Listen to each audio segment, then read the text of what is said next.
Zambe nakomitunaka o, Yahweh nakomitunaka o, Oso mwindo utande wapi o,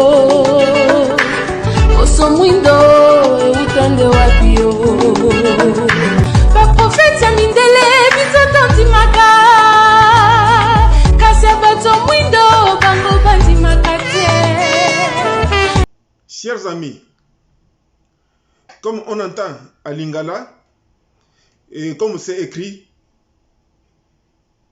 le noir demande si pourquoi nous les noirs croyons en prophète de blanc, alors que les blancs, ils ne croient pas en nos prophètes. Je vous demande de suivre un peu cette vidéo. On vous a jamais dit que le peuple était prêt à sortir de la rue et qu'il manquait le leader. Et que si jamais, on a ce mouvement, ça allait contaminer les autres pays. Non, je crois que ça c'est la première causerie qu'on a eue. Pardon? Je crois que ça c'est la causerie que j'avais eue avec toi. En 2017, un truc comme ça. Voilà. Oui, ça c'est la causerie que j'avais eue avec toi. Oui, justement, donc c'est ça. Je dis que. Oui, c'est tout mal.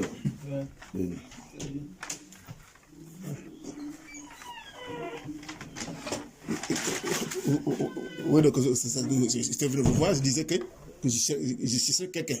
Je suis rencontré des gens comme Turam, Yannick Noah, parce que j'avais des idées. Sauf que moi-même, je ne pouvais pas le mettre en pratique. Hein. Et que je dis que oui, le peuple, les gens étaient prêts, les Français étaient prêts à sortir de la rue, et qu'il manque le leader. Mais c'est ce qui est arrivé. Oui. C'est là où je dis que je suis étonné, mais comment c'est arrivé, mais pourquoi comment ça se fait que vous ne m'appelez pas? Peut-être, au départ, quand je dis ça, peut-être... Parce que qu'est-ce qui s'est passé après, c'est que le président de la boîte, il avait dit, bah, ça ne cadre pas avec ce que eux, ils sont en train de faire. Ça ne cadre pas, c'est pas, ils n'ont rien à apporter dans cette vision. C'est pas leur truc. Et puis bon, voilà, c'était tout.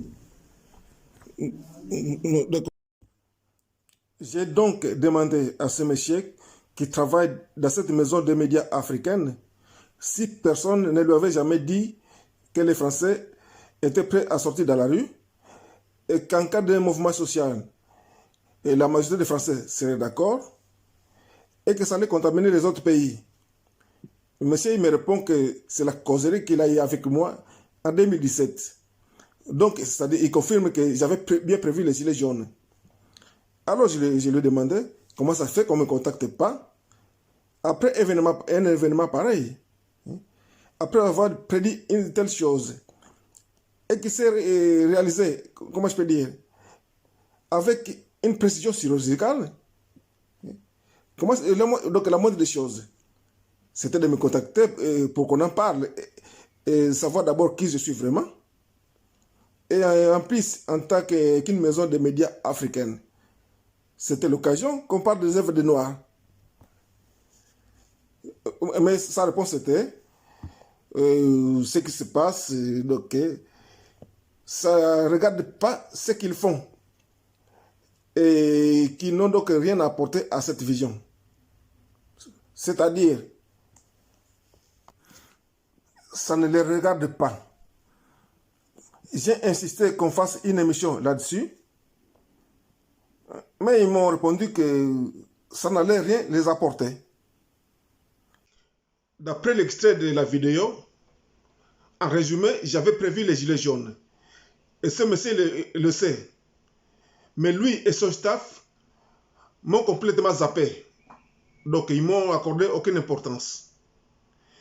En bref, je veux dire que le noir ne croit pas en ses propres prophètes.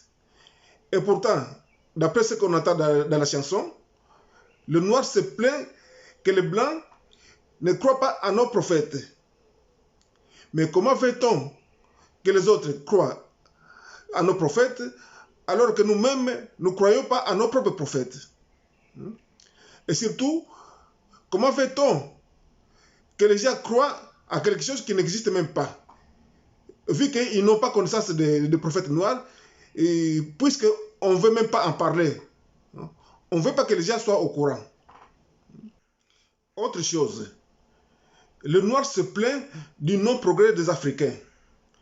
Et pourtant, si vous faites part de projets à quelqu'un, il devient votre farouche opposant.